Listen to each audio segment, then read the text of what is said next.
Kyler's trying her best not to show it, but she's really worried about you. That's the worst of it, knowing that my eagerness to play a silly prank on her is going to wind up ruining the wedding.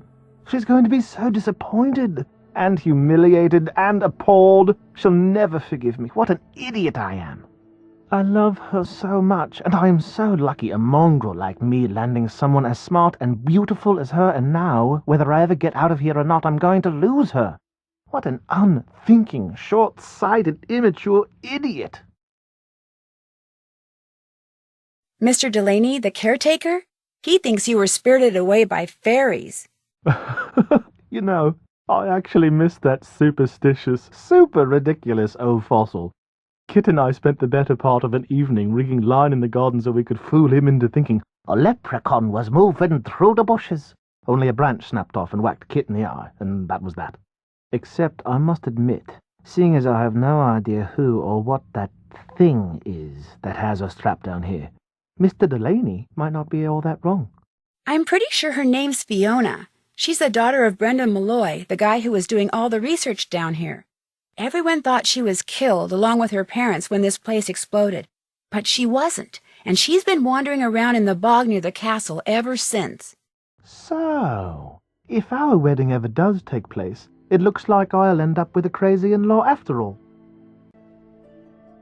For a while, Kit was convinced you disappeared because you had decided you didn't want to marry Kyler after all. I'm not surprised. The fact is, soon after we got here, he tried to tell me I was about to make a colossal mistake and that I should call off the wedding. Such wishful thinking on his part is exactly why I didn't ask him to be my best man. Oh, I made up some excuse about office politics and occupational expediency, but Kit was and is, and hopefully always will be, my best friend. But having him be my best man knowing he's still smitten with Kyler, I figured I'd pass. I'm going to look around some more. You do that.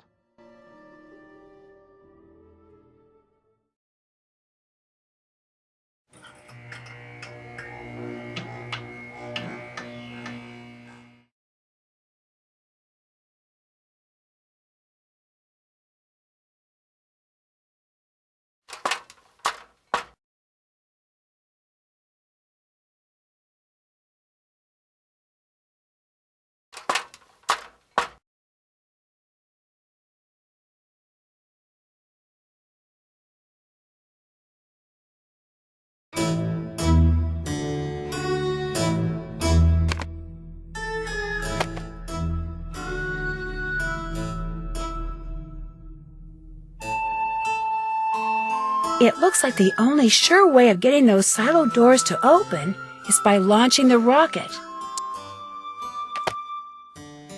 Did you know there was a button here that says, "In case of lockdown, press to open"? What? You mean something that could open up a way to escape was right under my nose the whole time? That does it. If I get out of here, I'm having that eye surgery. My weak stomach will just have to get over it.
We're trapped down here. Get a ladder or something. Matt, I've been so worried about you. Where have you been? I missed you so much. I was afraid I'd never see you again.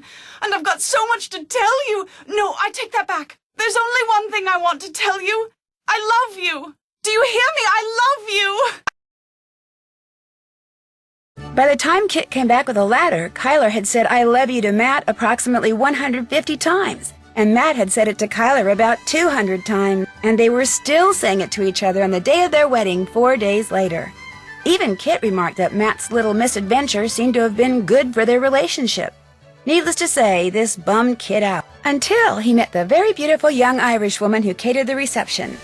Long story short, it looks like Kit will soon be returning to Ireland, and not just to sketch plans for potential housing developments.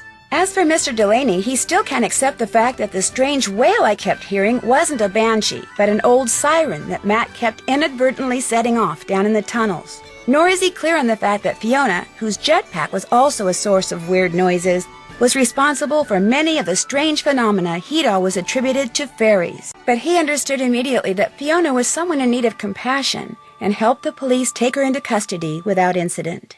Apparently, after the explosion killed her parents, Fiona was taken in and raised by an old hermit who lived alone in the bog hut, which did not exactly do wonders for the little girl's mental or emotional development. But she's getting lots of attention now, and she's so bright, after all, her father was a rocket scientist, that her prognosis is actually pretty good. Me, I'm on my way back to the States, via jet plane, not jet pack.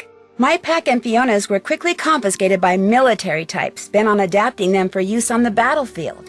Unfortunately for them, Brendan's intricate fuel system has them completely and hopelessly stumped, which has no doubt made Fiona's crow and all its feathered friends very happy. They finally have the skies above Castle Malloy all to themselves.